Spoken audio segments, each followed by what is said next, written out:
நண்பர்கள் எல்லாருக்கும் வணக்கம். எல்லாரும் டிஸ்க்ளைமர் பார்த்துக்கங்க. இந்த வீடியோல ப்ரமோட்டர் வாங்குன பங்கு ஒரு 5 பங்கு, அதுக்கப்புறம் வந்து பார்த்தீங்கன்னா, எஃப்ஐ வாங்குன பங்கு, அதாவது ப்ரமோட்டர் ஒரு 4 பங்கு, எஃப்ஐ வாங்குன பங்கு வந்து பார்த்தீங்கன்னா 1 பங்கு. அத பத்தி நம்ம டீட்டெயில்ல பார்க்கலாம். சில ஸ்டாக் நமக்கு தெரிஞ்ச ஸ்டாக்கு தான். சில ஸ்டாக் வந்து பார்த்தீங்கன்னா புதிய ஸ்டாக்கு. சில ஸ்டாக் ஃபண்டமெண்டலா ஸ்ட்ராங்கா இருக்கு. சில ஸ்டாக் ஃபண்டமெண்டலா சரியில்ல. ஒரு 5 ஸ்டாக் இருக்கு. அந்த ஸ்டாக் நம்ம பார்க்கலாம்.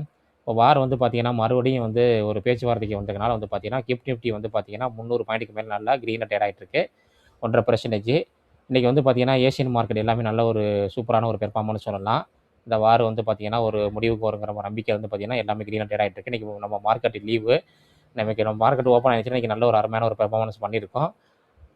யூகே அதாவது யூரோப்பியன் மார்க்கெட்டு, அதுக்கப்புறம் யுஎஸ்ஏ மார்க்கெட் எல்லாமே நல்ல ஒரு கிரீன்ல இருக்கு. நாளைக்கு வந்து பார்த்தீங்கன்னா, நம்ம ஒரு கேப் அப்ல எதிர்பார்க்கலாம் நம்ம மார்க்கெட்டு. வெயிட் பண்ணி பார்க்கலாம். ப்ரமோட்டர் வாங்குன பங்குல ஃபர்ஸ்ட் பங்கு வந்து பார்த்தீங்கன்னா, கிரி இண்டஸ்ட்ரின்னு சொல்லிட்டு, இது வந்து பார்த்தீங்கன்னா கெமிக்கல் பேஸ்டு கம்பெனி. ஃபண்டமெண்டலா பார்க்கையில வந்து பார்த்தீங்கன்னா, அந்த அளவுக்கு பெரிய பெர்ஃபார்மன்ஸ் இல்ல. சுமாரான ஒரு பெர்ஃபார்மன்ஸ் தான். இந்த ஸ்டாக் நல்ல ஒரு டவுன்ல இருக்கு. ஸ்மால் கேப் ஸ்டாக்னு சொல்லலாம். ப்ரமோட்டர் வந்து பார்த்தீங்கன்னா 41% வச்சிருக்காங்க. இந்த ஸ்டாக் நல்ல ஒரு ஹைல போயிட்டு இப்போ நல்ல ஒரு டவுன்ல இருக்கு. இத வந்து டிசம்பர் மாசம் ரிசல்ட் பார்க்கையில வந்து பார்த்தீங்கன்னா, ரிசல்ட் வந்து பார்த்தீங்கன்னா, ஒன் டைம் இது வந்து பார்த்தீங்கன்னா, பெனிஃபிட் உங்களுக்கு கிடைச்சிருக்கு. ஏதாச்சும் வித்திருக்கலாம். இல்ல ஏதாச்சும் வந்து பார்த்தீங்கன்னா, உங்களுக்கு வர வேண்டிய காசு வந்திருக்கலாம். அதனால வந்து பார்த்தீங்கன்னா, 5000 கோடிக்கு மேல வந்திருக்கு.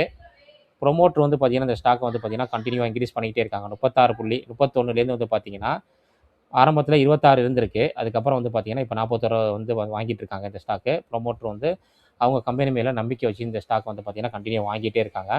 அடுத்தது நம்ம 2வது பார்க்க போற ஸ்டாக் வந்து பார்த்தீங்கன்னா, பாண்டி ஆக்சைடு. இது வந்து பார்த்தீங்கன்னா, ஒரு ரீசைக்ளிங் செக்டார் உள்ளது. இது வந்து பார்த்தீங்கன்னா, ஒரு தமிழ்நாடு பேஸ்டு கம்பெனி தான் அந்த ஸ்டாக்கு. பிஓசிஎல். இது வந்து பார்த்தீங்கன்னா, ஒரு ஸ்மால் கேப்பு. ஸ்டாக் பி 30 வந்து இருக்குங்க. Base value 5. ப்ரமோட்டர் ஹோல்டிங் வந்து பார்த்தீங்கன்னா, 39 இருக்கு. டெப்த் ஆஃப் ஈக்விட்டி கம்மியா இருக்கு. பெக் ரேஷியோ வந்து பார்த்தீங்கன்னா, கொஞ்சம் அதிகமா இருக்குங்க. இவங்க வந்து பார்த்தீங்கன்னா, அந்த மெட்டல் அலாய்லாம் வந்து பார்த்தீங்கன்னா, ரீசைக்ளிங் பண்றாங்க. இந்த ஸ்டாக் வந்து பார்த்தீங்கன்னா, லாங் டெர்ம்ல நம்ம பார்க்கையில நல்ல ஒரு அருமையான ஒரு ப்ரமோட்டருக்கு வந்து இது இன்வெஸ்டருக்கு வந்து பார்த்தீங்கன்னா, நல்ல ஒரு ரிட்டர்ன் குடுத்த ஸ்டாக்ன்னு சொல்லலாம். 2023ல ரூ. 200 இருந்த இந்த ஸ்டாக் நல்ல ஒரு ஹை போயிருக்கு. ஆல்மோஸ்ட் வந்து பார்த்தீங்கன்னா, ரூ. 1500 போயிட்டு இப்போ வந்து பார்த்தீங்கன்னா, நல்ல ஒரு டவுன்ல ட்ரேட் ஆயிட்டு இருக்கு. இந்த ஸ்டாக்கு அந்த மார்க்கெட்ல வந்து பார்த்தீங்கன்னா, நல்லா இறங்கியிருக்கு. நிறைய ஸ்டாக் இந்த ஸ்டாக் அந்த அளவுக்கு பெருசா ஒண்ணும் இறங்கவே இல்ல. இந்த ஸ்டாக் ரிசல்ட் பார்க்கையில லாஸ்ட் டிசம்பர் ரிசல்ட் வந்து பார்க்கையில நல்லா பண்ணியிருக்காங்க. Year on year, quarter on quarter நல்லா பண்ணியிருக்காங்க. நெட் ப்ராஃபிட் நல்லா பண்ணியிருக்காங்க. ரிட்டர்ன் ஆஃப் ஈக்விட்டி வந்து நல்லா இருக்கு. ஸ்டாக் பிரைஸ் ஈசிஆர் வந்து பாருங்க சூப்பரா ரிட்டர்ன் குடுத்திருக்கு இன்வெஸ்டருக்கு. எந்த வருஷமே வந்து பார்த்தீங்கன்னா, மைனஸ் குடுக்கவே இல்ல. நல்லா அருமையான ரிட்டர்ன் குடுத்திருக்கு. காம்பவுண்ட் சேல்ஸ் குடுத்திருக்கு. காம்பவுண்ட் ப்ராஃபிட் நல்லா இருக்கு.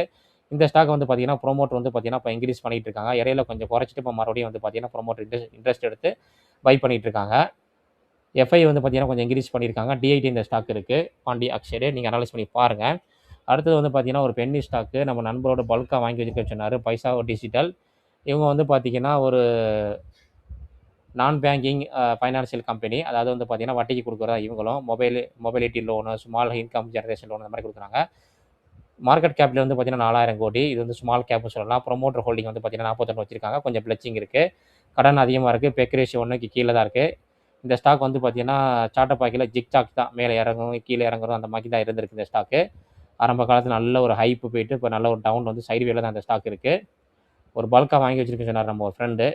லாஸ்ட் குவார்டர் ரிசல்ட் வந்து பார்த்தீங்கன்னா, நல்லா அருமையா குடுத்துருக்காங்க. 66 கோடிங்க. சேல்ஸ் நல்லா இருக்கு. நெட் ப்ராஃபிட் நல்லா இருக்கு. இதோடைய ப்ரமோட்டர் ஹோல்டிங் வந்து நம்ம பார்க்கலாம். ப்ரமோட்டர் ஹோல்டு வந்து பார்த்தீங்கன்னா, 41.16லேருந்து வந்து பார்த்தீங்கன்னா, இப்ப 41.75 இன்கிரீஸ் பண்ணியிருக்காங்க. எஃப்ஐடி அதிகமா இருக்கு. டிஐடி நல்லா வச்சிருக்காங்க. பப்ளிக் இந்த ஸ்டாக்கு அதிகமா இருக்கு. பைசாகோ டிஜிட்டல் இது வந்து பார்த்தீங்கன்னா, ஒரு ஸ்மால் கேப்புங்க. பென்னி ஸ்டாக் மாரி தான் ட்ரேட் ஆயிட்டு இருக்கும். High risk. அதனால அனலைஸ் பண்ணி பாருங்க. அடுத்து நம்ம பார்க்க போற ஸ்டாக் வந்து பார்த்தீங்கன்னா, ஆரோ கிரீன் டெக். இந்த ஸ்டாக் வந்து பார்த்தீங்கன்னா, ஒரு மைக்ரோ கேப்னு சொல்லலாம். இவங்க வந்து பார்த்தீங்கன்னா, high-tech products and having pattern income such a production technology அப்படின்னு சொல்லியிருக்காங்க. பயோடிகிரேடபிள் கிரீன் புரொடக்ட்ஸ் வந்து பார்த்தீங்கன்னா, இவங்க அந்த செக்டார்ல இருக்காங்க. இந்த ஸ்டாக் வந்து பார்த்தீங்கன்னா, ஸ்டாக் பி 16 மார்க்கெட் கேபிட்டல் வந்து 1000 கோடிக்கு கீழ தாங்க. ரொம்ப high risk. Face value 10. Promoter holding நல்லா இருக்கு. டெப்த் ஆஃப் ஈக்விட்டி 1க்கு கீழ. பெக் ரேஷியோ 1க்கு கீழ தான் இருக்கு. இந்த ஸ்டாக் வந்து பார்த்தீங்கன்னா, நல்ல ஒரு ஹைல போயிருக்குங்க. 3 இயர்ஸ் நம்ம சார்ட்ட பார்க்கலாம். 2023லேருந்து நல்ல ஒரு ஹை போயிட்டு, இப்ப நல்ல ஒரு டவுனு. இந்த இதில வந்து பார்த்தீங்கன்னா, நல்ல ஒரு ரெக்கவரும் ஆயிருக்கு இந்த ஸ்டாக்கு. இப்ப ரீசென்ட்டான மார்க்கெட் ரெக்கவரில நல்லா ரெக்கவர் ஆயிருக்கு. இதோடைய சேல்ஸ் பார்க்கையில 56 கோடி. குவார்டர் ஆன் குவார்டர் கம்மியா பண்ணியிருக்காங்க. இயர் ஆன் இயர் ஓரளவுக்கு பரவால்ல. ஃப்ளாட்டு தான். நெட் ப்ராஃபிட் வந்து பார்த்தீங்கன்னா, அடியா இருக்குங்க. 16 கோடி டூ 13 கோடியா இருக்கு. இயர் ஆன் இயர் வந்து 13 கோடி ஃப்ளாட் இருக்கு. இதில வந்து பார்த்தீங்கன்னா, நம்ம ஷேர் ஹோல்டர் பேட்டர்ன்ல புரமோட்டர் வந்து பார்த்தீங்கன்னா, 64.81 வச்சிருக்காங்க. இப்ப வந்து பார்த்தீங்கன்னா, புரமோட்டர் வந்து பார்த்தீங்கன்னா, இன்கிரீஸ் பண்ணிக்கிட்டு இருக்காங்க. எஃப்ஐடி டிஐடி கொஞ்சோண்டு தான் இருக்குது. பப்ளிக்கிட்ட இந்த ஸ்டாக் அதிகமாக இருக்குங்க. ஆரோ கிரீன்டெக் இது ஒரு மைக்ரோ கேப்பு, நல்லா ஹை ரிஸ்க்கு, அதனால் கொஞ்சம் கவனமாக இருக்கணும். அடுத்தது வந்து பார்த்தீங்கன்னா ஸ்ரீராம் ஃபைனான்ஸு. ஸ்ரீராம் ஃபைனான்ஸ் வந்து பார்த்தீங்கன்னா எஃப்ஐ இந்த ஸ்டாக் வாங்கியிருக்காங்க. ஸ்ரீராம் ஃபைனான்ஸ் நம்ம ரீசெண்டாக வந்து பார்த்தீங்கன்னா நிறைய டைம் டிஸ்கஸ் பண்ணியிருக்கோம். நல்ல ஒரு டவுனில் வந்த ஸ்டாக்கு சொல்லலாம். இப்போ கூட நல்ல ஒரு ரெக்கவர் ஆகிருக்கு இந்த ஸ்டாக்கு.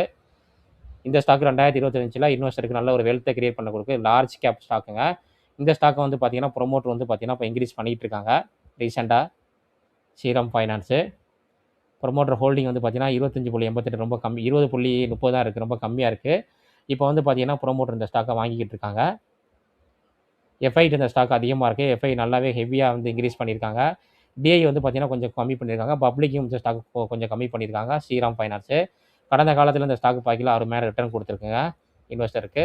இந்த 5 ஸ்டாக்கு தான் வந்து பார்த்தீங்கன்னா இன்றைக்கி நம்ம பார்த்துருக்கோம். ப்ரொமோட்டர் அதுக்கப்புறம் எஃப்ஐ வாங்கின ஸ்டாக்கு. நான் நிறைய ஸ்டாக்கு வரல. நிறைய ஸ்டாக் வந்து அப்டேட் ஆனிச்சுன்னா நான் உங்களுக்கு வந்து எடுத்து வீடியோவாக சாட்டர்டே சண்டேல நான் வந்து ரெடி பண்ணி போடுறேன். இந்த வீடியோவில் நம்ம பார்த்தது எல்லாமே ஒரு எஜுகேஷன் பர்பஸ் தாங்க. எந்த ஒரு ஸ்டாக்குமே பை காலோ செல் காலோ கிடையாது. நீங்கள் எந்த ஒரு ஸ்டாக்கை வாங்குறதால நல்ல ஒரு செபி ரிஜிஸ்டர்ட் அட்வைசரை கேட்டு முடிவு பண்ணிக்கோங்க. ஏன்னா நான் செபி ரிஜிஸ்டர்ட் அட்வைசர் கிடையாது. இந்த வீடியோ பிடிச்சிருந்துச்சுன்னா லைக் பண்ணுங்கள், உங்கள் ஃபேமிலி ஃப்ரெண்ட்ஸுக்கு ஷேர் பண்ணுங்கள். இன்னொரு அருமையான வீடியோ நம்ம சந்திக்கலாம். நன்றி நண்பர்களே.